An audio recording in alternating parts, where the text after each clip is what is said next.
मफलूज कातिल। ये पुरानी बात है। एक बूढ़ी खातून एक 2 मंजिला महल नुमा घर में अकेली रहती थी।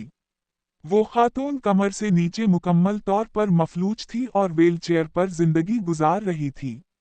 वो बिल्कुल हरकत नहीं कर सकती थी और अपना ख्याल रखने के काबिल ना थी।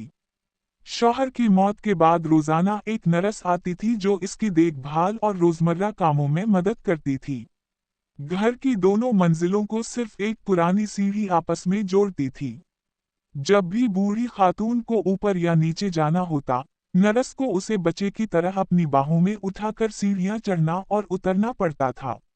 एक दिन पुलिस को बूढ़ी बेवा की तरफ से एक हंगामी कॉल मौसूल हुई। इसने बताया कि घर में कत्ल हो गया है। उस वक्त पुलिस के पास अमला महदूद था और कातिल पहले ही फरार हो चुका था, इसलिए सिर्फ एक जासूस इब्तिदाई तफ्तीश के लिए भेजा गया। जासूस जब घर पहुंचा तो उसने नर्स को फर्श पर खून में लथपथ पड़े देखा।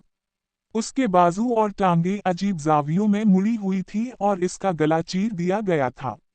बूढ़ी औरत व्हीलचेयर पर बैठी सीढ़ियों के ऊपर से नीचे देख रही थी, बिल्कुल खामोश, जैसे सदमे में हो।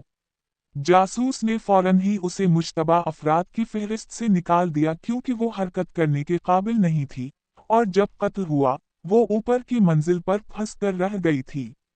उसी तरह उसके शौहर की भी कुछ साल पहले मौत हुई थी, जब वो नीचे सोफे पर सोते हुए दम घुटने से मर गया था। जासूस ने दस्ताने पहने, तस्वीर खींचे, सबूत इकट्ठे किए और लाश को ढांप दिया जब तक मुर्दा खाना का अमला ना आ गया। सब कुछ मामूल की कार्रवाई थी। इसने नीचे के तमाम कमरों की तलाशी ली और फिर बूढ़ी औरत से पूछा कि क्या वो ऊपर जा सकता है। औरत ने इसरार किया कि वो सारा दिन ऊपर ही रही और उसके अलावा कोई और वहां नहीं गया, मगर फिर भी जासूस ने सीढ़ियां चढ़ने की इजाजत मांगी और वो धीरे से व्हीलचेयर समेत एक तरफ हो गई।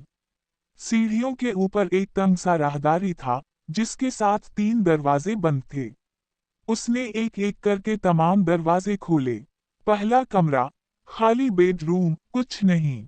दूसरा, बाथरूम, कुछ नहीं। अब वो नर्वस हो गया था क्योंकि आखिरी कमरा वही था जहां बूढ़ी औरत सोती थी। इसने दरवाजा खोला, सब कुछ मामूल के मुताबिक लगा। एक बिस्तर, एक अलमारी और एक बिस्तर के साथ मेज जिस पर लैंप रखा था। इसने कमरे की हर दीवार का जायजा लिया, मगर जो चीज उसने देखी वो इतनी खौफनाक नहीं थी जितनी कि वो चीज जो गायब थी।